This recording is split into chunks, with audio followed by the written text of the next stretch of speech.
బహిరంగ లేఖ రాసిన మాజీ మంత్రి హరీష్ రావు మద్దతు ధర ప్రకారం పంటలు కొనుగోలు చేయాలని సూచన.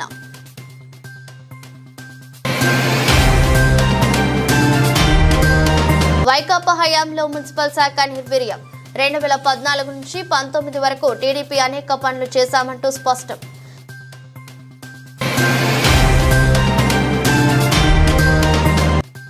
నేడు రవీంద్ర భారతిలో ఎమ్మెల్సీ అమీర్ అలీ ఖాన్ సన్మాన కార్యక్రమం పాల్గొన్న పలువురు కాంగ్రెస్ నేతలు.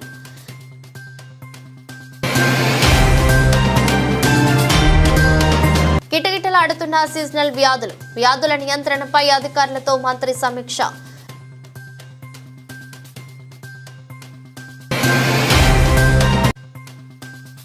తెలంగాణ తల్లి విగ్రహ ఏర్పాటుకు సీఎం రేవంత్ రెడ్డి భూమి పూజ పాల్గొన్న సీఎం రేవంత్ రెడ్డి, మంత్రులు.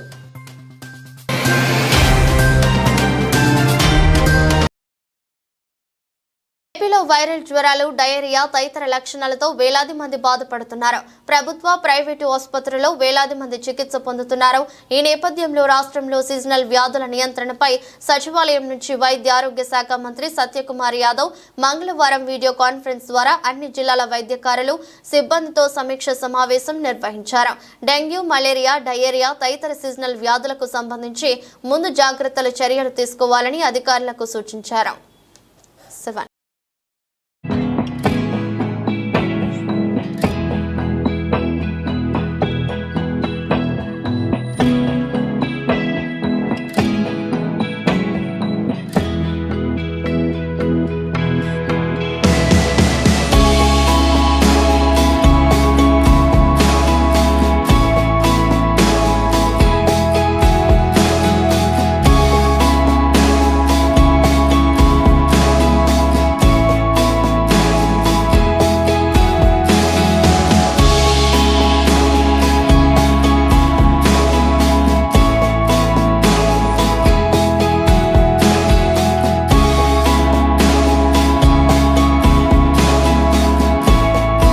మెదక్ పట్న పోలీస్ స్టేషన్ లో పీస్ కమిటీ మీటింగ్. రాబోయే గణేష్ ఉత్సవాల సమన్వయ సమావేశం. హాజరైన పలువురు గ్రామ పెద్దలు, నాయకులు తదితరులు.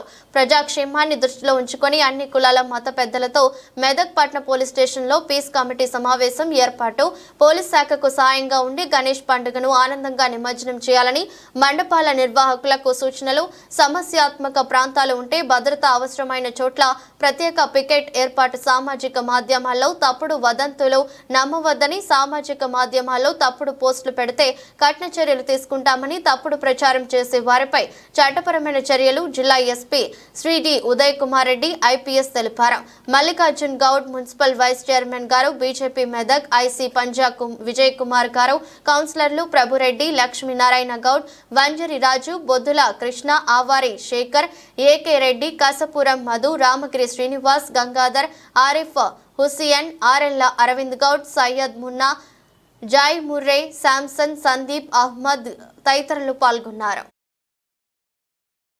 టౌన్ పోలీస్ స్టేషన్లో మనకి నెక్స్ట్ మంత్ 7వ తారీఖు నాడు వినాయక చవితి ఉంది. దాని తర్వాత ఇక్కడ శోభయాత్ర ఉంటుంది. తర్వాత మధ్యలో మెలాదుల్ నది ఉంది.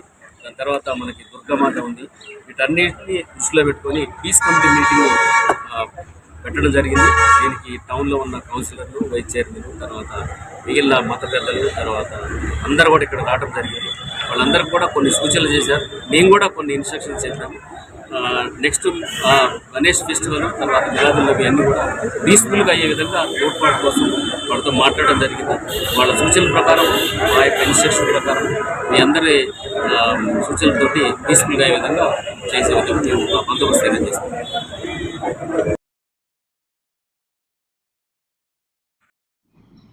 హనుమకొండ జిల్లా ఉమ్మడి వరంగల్ పర్యటనకు విచ్చేసిన తెలంగాణ రాష్ట్ర గవర్నర్ గౌరవ శ్రీ విష్ణుదేవ్ వర్మని ఎన్ఐటీలో మర్యాదపూర్వకంగా కలిసి బొకే ఇచ్చి స్వాగతం తెలియజేసిన గౌరవ వర్ధన్నపేట ఎమ్మెల్యే విశ్రాంత ఐపీఎస్ అధికారి శ్రీ కెఆర్ నాగరాజు.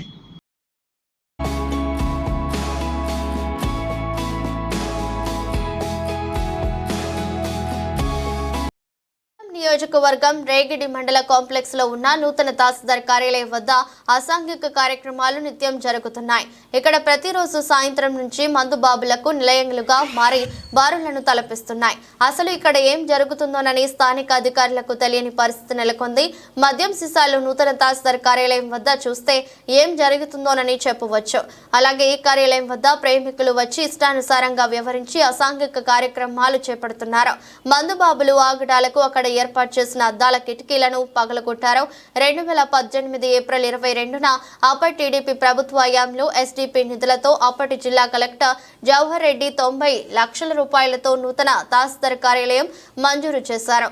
ఈ కార్యాలయాన్ని మాజీ మంత్రి కిమిడి కళా వెంకట్రావు చేతుల మీదుగా శిలాఫలకాన్ని ప్రారంభించారు. 9 నెలల్లో ఈ నూతన తహసీల్దార్ కార్యాలయం అన్ని అంగులతో పూర్తి చేసి అప్పగించాలని కాంట్రాక్టర్ శ్రీనివాసరావుతో ఒప్పందం కుదుర్చుకున్నారు. అయితే చివరి దశకు వచ్చినప్పటికీ ప్రభుత్వం బిల్లులు చెల్లించలేక ఒక ఎత్తు అయితే నిధులు చాలక మరో ఎత్తుగా కనిపిస్తోంది. ఇప్పటికైనా ఉన్నతాధికారులు స్పందించి నూతన తహసీల్దార్ కార్యాలయాన్ని పూర్తి చేసేలా చర్యలు తీసుకోవాలని మండల ప్రజలు అధికారులు కోరుతున్నారు.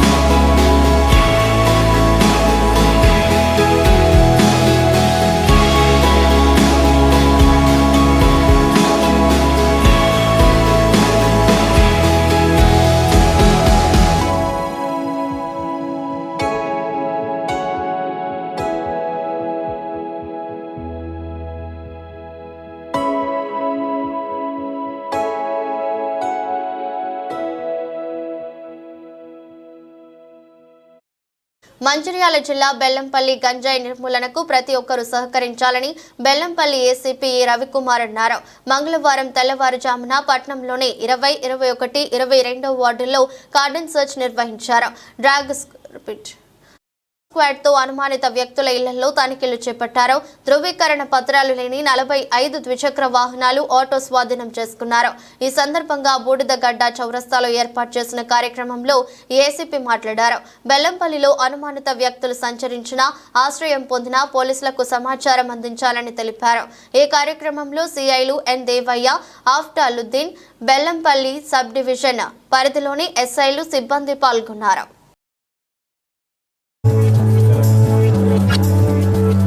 బెల్లంపల్లి 1 టౌన్ పోలీస్ స్టేషన్ లిమిట్స్లో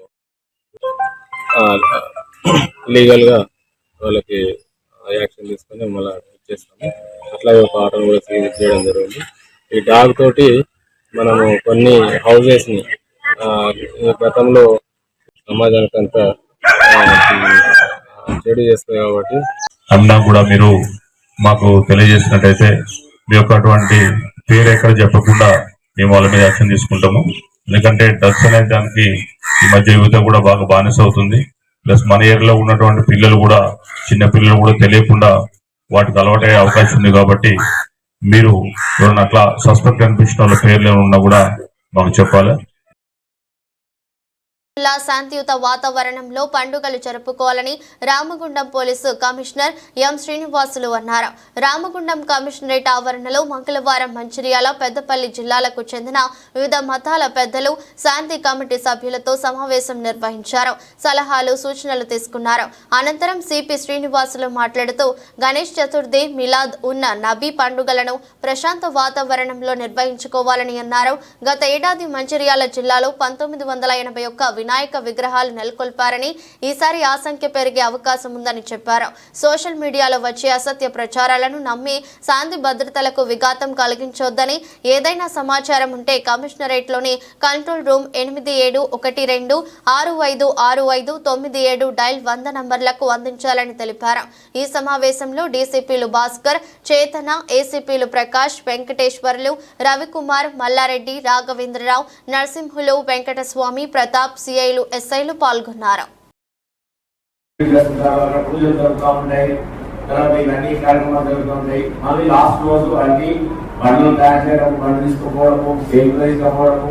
అదే కాకుండా ముస్లిం సోదరుల పండుగ కూడా ఒకే దగ్గర రావడము, మన బందోబస్తు రెండింటి బందోబస్తు చేసుకోవడము. తర్వాత ఇంకొకటి, మన దగ్గర ఆల్మోస్ట్ 40% వేకెన్సీస్ ఉన్నాయి. దాంట్లో ఇప్పుడు మళ్ళీ మనం దీనికంటే మళ్ళీ హైదరాబాద్ కి 250 మంది దగ్గర హైదరాబాద్ బందోబస్తు పంపిస్తారు.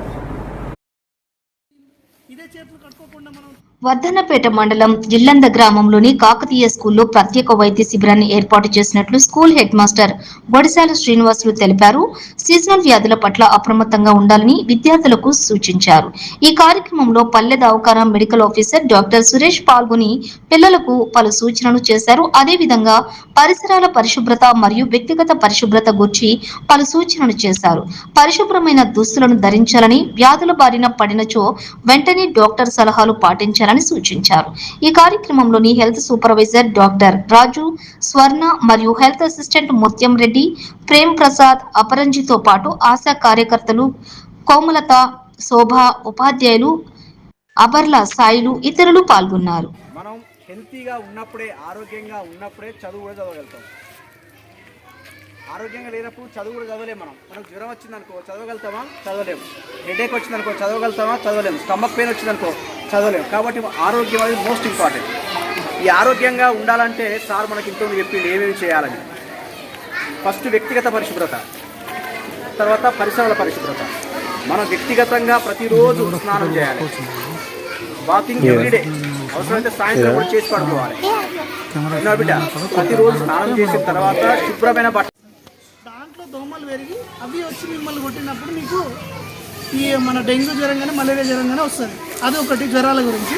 ఇంకొకటి చిన్నపిల్లల్లో ఏంటంటే మీకు సంబంధించినంత వరకు ఫస్ట్ మీరు రోజుకి రోజు స్నానం చేసి రోజు ఉతికిన బట్టలు వేసుకుంటే మనకి అంటే మనం పరిశుభ్రంగా ఉంటే ఏమైపోతుంది అంటే మనకి జ్వరాలు అనేవి తొందరగా రావు.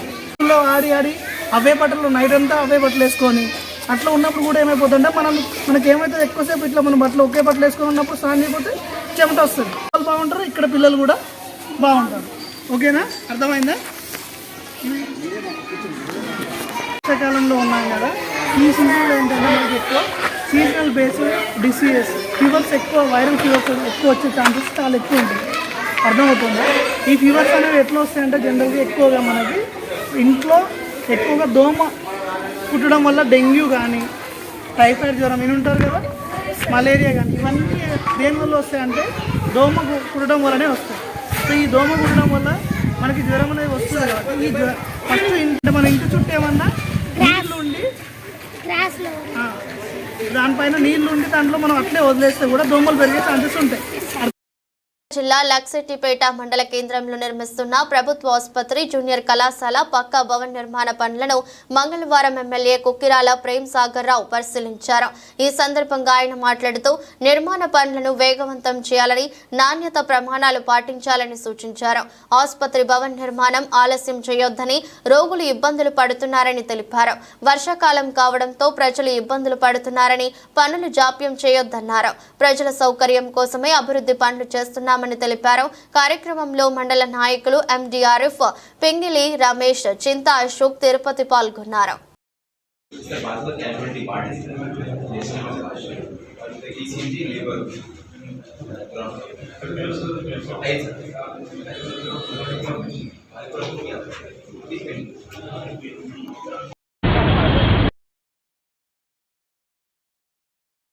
మంచిర్యాల జిల్లా దండేపల్లి నియోజకవర్గాన్ని అన్ని రంగాల్లో అభివృద్ధి చేస్తానని ఎమ్మెల్యే ప్రేమ్ సాగర్ రావు అన్నారు.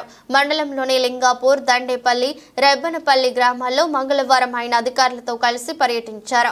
లింగాపూర్ మోడల్ స్కూల్ ను సందర్శించి విద్యార్థులు, సిబ్బందితో మాట్లాడారు. దండేపల్లి ప్రభుత్వ జూనియర్ కాలేజీని సందర్శించి నూతన భవనం నిర్మాణానికి నిధులు మంజూరు చేయిస్తానని హామీ ఇచ్చారు. అన్ని కులాలకు ఒకే చోట సుమారు 4,000 మంది విద్యార్థులకు రెసిడెన్షియల్ స్థాయి పాఠశాల ఏర్పాటు రెబ్బనపల్లి శివారులో స్థల పరిశీలన చేశారు. జిల్లా అదనపు collector Motilal, RDO Ramulu, DEO Yadaiah, DPO Venkateswarlu, జిల్లా వైద్యాధికారి హరీష్ రాజ్ తదితరులు పాల్గొన్నారు.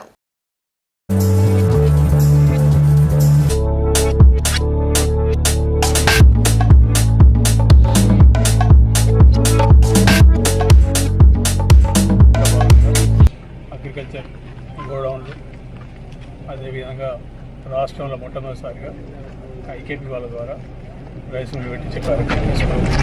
ఈరోజు సైట్లోకి అన్ని తిరగడం జరిగింది. దాంట్లో భాగంగా లింగాపూర్ మోడల్ స్కూల్ అక్కడ ఉన్న జరిగిన అస్తవ్యస్తంగా ఏమైనా జరిగినా అన్నింటినీ సహచర అధికారులు అదేవిధంగా మిగతా అధికారులు అందరూ వచ్చారు. వాళ్ళందరితో అన్ని మొత్తం ఫిజికల్గా వెరిఫై చేసాం. 2 నెలల లోపల స్కూల్ను ఏదైతే బేసిక్ ఇన్ఫ్రాస్ట్రక్చర్ ఉందో అది పునరుద్ధరించి నార్మల్ స్టేజ్ తీసుకొచ్చి చేయమని చెప్పడం జరిగింది. అది ఖచ్చితంగా చేస్తాం. దాంతోపాటు హాస్టల్ కూడా నెక్స్ట్ 4-5 months అంటే నెక్స్ట్ అకాడమిక్ ఇయర్ వరకు హాస్టల్ కూడా రెడీ చేసి 800 పిల్లలు ఉండేందుకు అన్ని సౌకర్యాలు, అన్ని వసతుల సౌకర్యాలు ఏర్పాటు చేస్తాం. అది చూసిన అక్కడ పూర్తి ఎవరిని బదనా చేసి పోయిన వాళ్ళంతా చేసిపోయింది, ఉన్న బదనా చేసే పరిస్థితి లేదు కాబట్టి వాళ్ళకి చెప్తున్నా 2 నెలల ఇన్ఫ్రాస్ట్రక్చర్ ఇవ్వాలని మాట్లాడి డ్రింకింగ్ వాటర్ లేదంటే నీళ్ళు ఇప్పించిన మాట్లాడిన వారం రోజులు కూడా డ్రింకింగ్ వాటర్ వస్తారు. బస్సు కూడా వచ్చేసిన వారం నుంచి బస్సు కూడా ఇస్తారు, 2 బస్సులు. అదేవిధంగా దాంతోపాటు ఈ దండపల్లిలో కూడా ఈ జూనియర్ కాలేజ్ ఆ షెడ్యూల్ ఉన్నది. ఇప్పుడు 50 సంవత్సరాలు మేము కూడా షెడ్యూల్ జరుగుతున్నాం. మంచిగా దాన్ని చూసి దాన్ని కూడా కొత్త బిల్డింగ్ మొత్తం కాలేజీకి అవసరం ఉన్న 12 రూమ్ల 15 బిల్డింగ్ బట్టి మొత్తం అది కూడా కన్స్ట్రక్షన్ దగ్గర చేస్తాం. వారం రోజులు ఎస్టిమేట్ తయారైన తర్వాత దాని మీద వర్క్ చేస్తాం. ఇంకొక 3 రోజులు విఎంఆర్డీఏలో మంత్రి నారాయణ మీడియాతో మాట్లాడుతూ ఈరోజు విశాఖలో సమీక్ష జరిపాను. గత మున్సిపల్ శాఖ 5 ఏళ్లలో నిర్వీర్యం అయిపోయింది అని, 2014 నుంచి 2019 వరకు అనేక పనులు చేశామని స్పష్టం చేశారు. కానీ కొత్త ప్రభుత్వం వచ్చాక ఈ 5 ఏళ్లలో కేంద్ర ప్రభుత్వం ఇచ్చిన నిధులు వైసీపీ వాడలేదని దుయ్యబట్టారు. 15వ ఫైనాన్స్ నిధులు ఎవరు వదలరు, అది కూడా వదిలేశారు. 450 కోట్లు కేంద్రం ఇస్తే ఇవ్వకుండా పక్కదారి పట్టించారు. ఫలితంగా కేంద్రం 3 ఇన్స్టాల్మెంట్ ఇవ్వలేదు అని వివరించారు.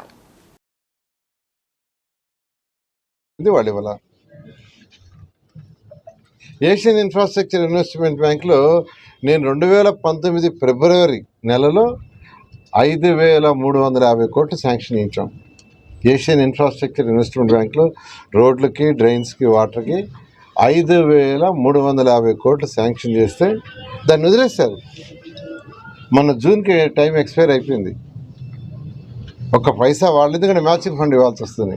మళ్ళీ మేము సీఎం గారు మొన్న మూవ్ చేసి దాన్ని చేస్తే 4 సంవత్సరాలకు ఎక్స్టెండ్ చేస్తున్నారు. ఇట్లా టోటల్ అంత కంప్లీట్గా అన్ని వ్యవస్థలు, అన్ని సిస్టమ్స్ ఫైనాన్షియల్ చేశారు. అయితే గత 2 నెలల నుంచి నేను అన్ని మున్సిపాలిటీల అధికారులను పిలిచి యాక్చువల్గా వాట్ ఈస్ గోయింగ్ ఆన్ అని స్టడీ చేయటం ఇవన్నీ జరిగింది. ఇప్పుడైతే యాక్చువల్గా ఏంటంటే మున్సిపాలిటీస్కే పోయి అక్కడే కూర్చొని అధికారులతోనూ డిస్కస్ చేస్తున్నాను. నేను ఇంకొక 2-3 నెలల్లో సిస్టమ్ అంతా మళ్ళీ నార్మల్గా వస్తుంది. టౌన్ ప్లానింగ్ అయితే అంత అధ్వానంగా అసలు మరీ ఘోరం. 2014-19లో ఆన్లైన్ సిస్టమ్ తీసుకొచ్చా. ఆన్లైన్ సిస్టమ్ ఫర్ లేఅవుట్స్ కావచ్చు, buildings, that is the first ఇండియాలో ఫస్ట్ ఆన్లైన్ సిస్టమ్ చేసింది ఆంధ్రప్రదేశ్. ఇప్పుడు వచ్చి చూస్తే 100 ఫైళ్ళు పెండింగ్. మన ఈ మధ్య నెల్లూరు, నేను ఎక్కడైతే కంటెస్ట్ చేశాను అక్కడ డ్రైవ్ చేస్తామని అధికారులకు చెప్పాను. నేను వస్తున్నాను, పబ్లిక్ తెలియజేయండి అని నేనే టీవీలకు మీ ద్వారానే చెప్పా. పలానా డేట్లో వస్తున్నాను, ఎవరెవరు బిల్డింగ్స్ పెండింగ్ ఉన్నాయో మీరు రండి అని ఇన్ఫామ్ చేస్తే 78 మందికి పెండింగ్ ఉంటే 1-2 సంవత్సరాల నుంచి. నేను ముందు రోజు మా డైరెక్టర్ని పంపించా, మీరు ముందు పోయి అసలు చూసి ఏదైనా చేయగలిగితే మీ లెవెల్లో చేయమంటే 50 ఫైళ్ళు కంప్లీట్ చేసింది ఒక రోజులో. ఒకే రోజు 50 ఫైళ్ళు, 1-2 కాదు. ఆ రోజు నేను పోయిన రోజు 10 ఫైళ్ళు క్లియర్ చేశారు, 60. ఇట్లా ఈరోజు వ్యవస్థలంతా ఉన్నాయి. ఈరోజు కూడా యాక్చువల్ ఇక్కడ టౌన్ ప్లానింగ్కి సంబంధించి నేను కమిషనర్ గారికి చెప్పాను, అథారిటీ వాళ్ళు చెప్పా, ఒక 10 మందిని రమ్మని నేను మాట్లాడుతానని వాళ్ళు వచ్చారు. చిన్న పెండింగ్ ఉన్నాయి. అప్పటికప్పుడే డైరెక్టర్ గారితో మాట్లాడా, ఆ 10 ఆల్మోస్ట్ క్లియర్ చేశారు. ఇలా వ్యవస్థలన్నీ నాశనం చేశారు. చెత్త పని ఒకటి తీసుకొచ్చారు, పని అదన శుద్ధంగా చేశారంటే దాన్ని చేయలే. ఇలా అనేక అస్తవ్యస్తంగా ఉన్నాయి. అన్నా క్యాంటీన్స్ పేదలు, నిరుపేదలు 5 రూపాయలు చక్కడ పోసి కూడా మూసేశారు. అయితే ముఖ్యమంత్రి గారు చేసిన 5 సైన్లో ఫస్ట్ 5 సైన్లు అదొకటి.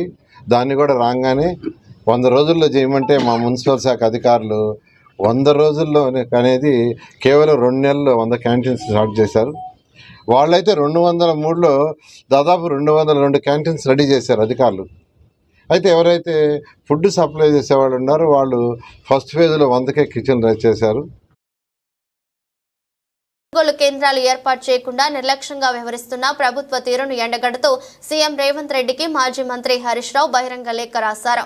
ఆహార పంటల బదులు పప్పు ధాన్యాలు సాగుతో మెరుగైన లాభాలు సాధించవచ్చన్న రైతుల ఆశలు అడియాసలు చేసేలా మీ ప్రభుత్వం వ్యవహరించడం శోచనీయం. కేంద్ర ప్రభుత్వం ఈ ఏడాది క్వింటా పెసరకు మద్దతు ధర 8,682 ప్రకటించినప్పటికీ ఆ ధరకు ఎవరూ కొనుగోలు చేయని పరిస్థితి నెలకొంది. దీంతో వ్యవసాయ మార్కెట్లు, గ్రామీణ ప్రాంతాల వ్యాపారులకు పంటను క్వింటా 6,000 నుంచి 6,500 మధ్యనే రైతులు విక్రయిస్తున్నారు. ప్రైవేటు వ్యాపారులు ఆడింది ఆటగా మారడంతో రైతులు క్వింటాకు 2,500 పైగా నష్టపోతున్నారు అని లేఖలో పేర్కొన్నారు. రైతు వ్యతిరేక విధానాలను వీడాలని మార్కెఫెడ్ ద్వారా పెసర కొనుగోలు కేంద్రాలు జిల్లాల్లో తక్షణం ఏర్పాటు చేసి రైతులు నష్టపోకుండా చూడాలని బీఆర్ఎస్ పార్టీ పక్షాన ప్రభుత్వాన్ని డిమాండ్ చేస్తున్నాం.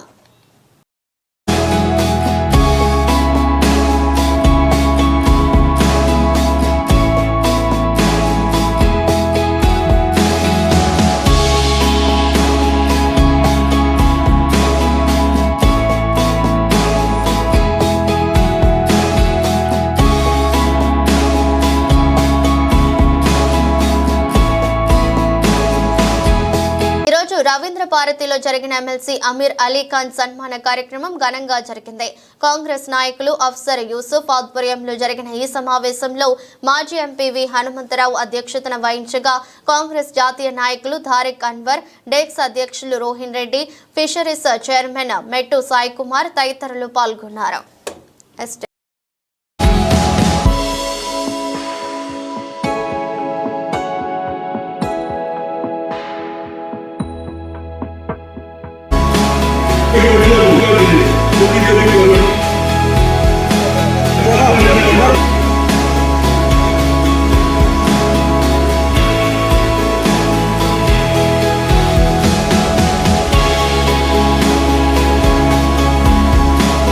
సచివాలయ ప్రాంగణంలో తెలంగాణ తల్లి విగ్రహ ఏర్పాటుకు ముఖ్యమంత్రి రేవంత్ రెడ్డి భూమి పూజ చేశారు.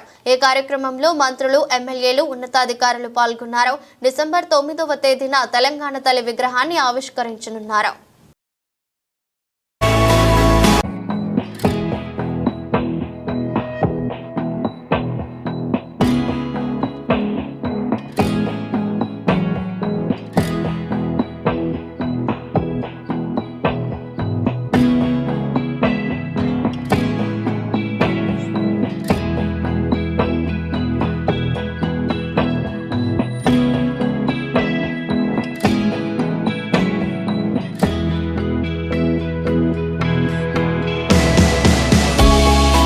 పక్కన శ్రీమతి ఇందిరాగాంధీ గారి విగ్రహం, ఆ పక్కనే పివి నరసింహారావు గారి విగ్రహం, ఇంకొక పక్కన అంజయ్య గారి విగ్రహం, ఆ పక్కన కాకా వెంకటస్వామి గారి విగ్రహం, వీళ్ళందరి విగ్రహాలు నెక్లెస్ రోడ్లో జైపాల్ రెడ్డి గారి సమాధులు, ఇవన్నీ కూడా ఈ దేశము, ఈ రాష్ట్రము యొక్క ఏర్పాటులో కీలక పాత్రలు పోషించిన వాళ్ళ యొక్క గుర్తింపు ఆనవాళ్ళు ఇక్కడ ఉన్నాయి.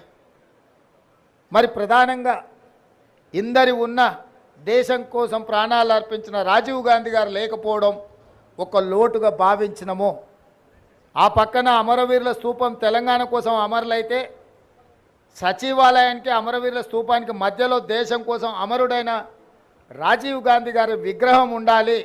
ఎందుకంటే మాజీ ప్రధానమంత్రి ఇందిరాగాంధీ గారి విగ్రహం, పివి నరసింహారావు గారి విగ్రహం, వారితో పాటు రాజీవ్ గాంధీ గారి విగ్రహం ఉండాలని మేధావుల సూచన మేరకు ముందలో ఉన్న పార్కు కొంతమంది వ్యక్తులు వాళ్ళ కోసం ఆ స్థలాన్ని పక్కన పెట్టి వాళ్ళకు కావాల్సినప్పుడు విగ్రహం పెట్టుకోవాలని ఆలోచన చేస్తే దేశం కోసం ప్రాణాలు ఇచ్చిన రాజీవ్ గాంధీ గారి విగ్రహాన్ని మేము అక్కడ పెట్టడం జరిగింది.